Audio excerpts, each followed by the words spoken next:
اعوذ باللہ من الشیطان الرجیم، بسم اللہ الرحمن الرحیم۔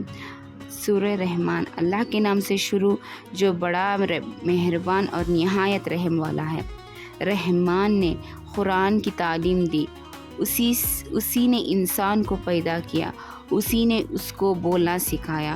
سورج اور چاند ایک مقرر حساب سے چل رہے ہیں، سبز اور درخت سجدہ کر رہے ہیں، اور اسی نے آسمان کو بلند کیا اور ترازوں کو قائم کی تاکہ تم تولنے میں کمی پیشی نہ کرو اور انصاف کے ساتھ ٹھیک تولا کرو اور تول میں کمی نہ کیا کرو۔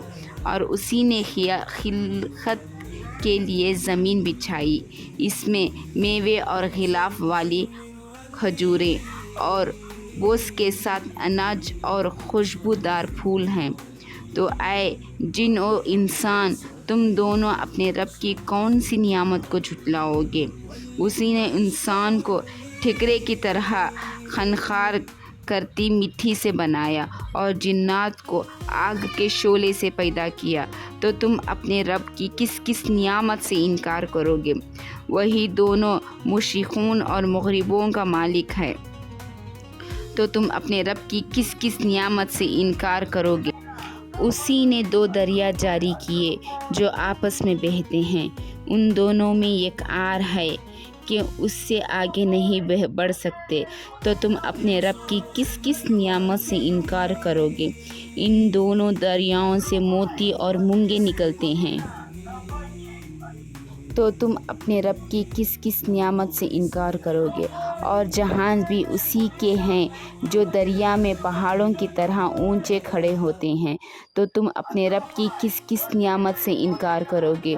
جو مخلوق زمین پر ہیں وہ سب ایک دن فنا ہو جائے گی، صرف آپ کے رب کی ذات باقی رہے گی جو جلال والا ہے، عظمت والا ہے۔ تو تم اپنے رب کی کس نعمت سے انکار کرو گے؟ سب اس سے مانگتے ہیں، کہاں وہ آسمان میں ہوں کہاں زمین میں ہوں، وہ ہر وقت ایک نئی شان میں ہے۔ تو تم اپنے رب کی کس نعمت کو انکار کرو گے؟ ہم عنقریب تمہاری طرف متوجہ ہوں گے، تو تم اپنے رب کی کس نعمت سے انکار کرو گے؟ اے جن و انسان کے گروہ، اگر تم سے ہو سکے تو آسمانوں اور زمین کے کناروں سے نکل جاؤ، جہاں نکل کر جاؤ گے سلطنت اسی کی ہے۔ تو تم اپنے رب کی کس نعمت سے انکار کرو گے؟ تم پر آگ کے شعلے اور دھوئیں چھوڑ دیے جائیں گے، تو پھر تم مقابلہ نہ کر سکو گے، تو تم اپنے رب کی کس نعمت سے انکار کرو گے؟ پھر جب آسمان پھٹ جائے گا تو گلاب کے پھول کی طرح ہو جائے گا، جیسے شرق ہی شرق، تو تم اپنے رب کی کس نعمت سے انکار کرو گے؟ اس روز نہ تو کسی انسان سے ان کے گناہوں کے بارے میں سوال ہوں گے اور نہ کسی جن سے، تو تم اپنے رب کی کس نعمت سے انکار کرو گے؟ مجرم اپنے چہرے سے پہچان لیا جائے گا، تو پیشانی سے بالوں کو اور پیروں سے پکڑ لیا جائے گا، تو تم اپنے رب کی کس نعمت سے انکار کرو گے؟ یہی وہ دوزخ ہے جس کو مجرم لوگ جھٹلاتے تھے، وہ دوزخ اور کھولتے ہوئے پانی کے درمیان گھومتے ہوئے پھریں گے۔ تو تم اپنے رب کی کس نعمت کو جھٹلاؤ گے؟ اور جو اپنے رب کے سامنے کھڑے ہونے سے ڈرا، اس کے لیے دو باغات ہیں، تو تم اپنے رب کی کس نعمت کو انکار کرو گے؟ وہ دونوں باغ بہت شاخوں والے ہوں گے، تو تم اپنے رب کی کس نعمت کا انکار کرو گے؟ ان دونوں میں دو چشمے جاری ہوں گے، تو تم اپنے رب کے کس نعمت کو انکار کرو گے؟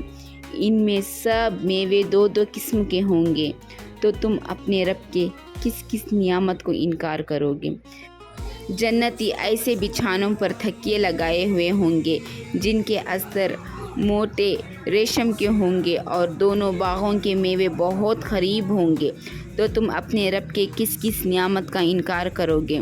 ان میں نیچے نگاہ والی عورتیں ہوں گے جن کو ان سے پہلے نہ کسی انسان نے اور نہ کسی جن نے ہاتھ لگایا ہوگا، تو تم اپنے رب کے کس نعمت کا انکار کرو گے؟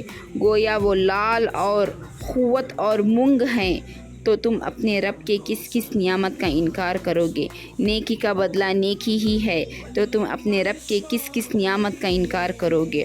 اور ان کے علاوہ 2 جنتیں اور ہیں، تو تم اپنے رب کی کس کس نعمت کا انکار کرو گے؟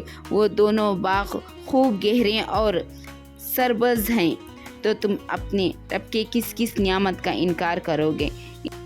ان میں 2 چشمے ابل رہے ہیں، تو تم اپنے رب کی کس کس نعمت کا انکار کرو گے؟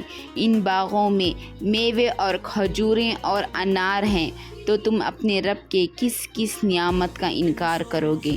ان میں خوب سیرت اور خوبصورت عورتیں ہیں، تو تم اپنے رب کی کس کس نعمت کا انکار کرو گے؟ وہ حوریں اور خیموں میں پردہ نشین، تو تم اپنے رب کی کس کس نعمت کا انکار کرو گے؟ اہل جنت سے پہلے نہ کسی انسان نے اور نہ کسی جن نے ان کو ہاتھ لگایا ہوگا، تو تم اپنے رب کے کس کس نعمت کا انکار کرو گے؟ وہ لوگ سبز قالینوں اور نفیس مسندوں پر تکیے لگائے بیٹھے ہیں، تو تم اپنے رب کی کس کس نعمت کا انکار کرو گے؟ اے محمد صلی اللہ علیہ وسلم، تمہارے پروردگار کا نام بڑی برکت والا ہے، جو بڑے جلال والا اور عظمت والا ہے۔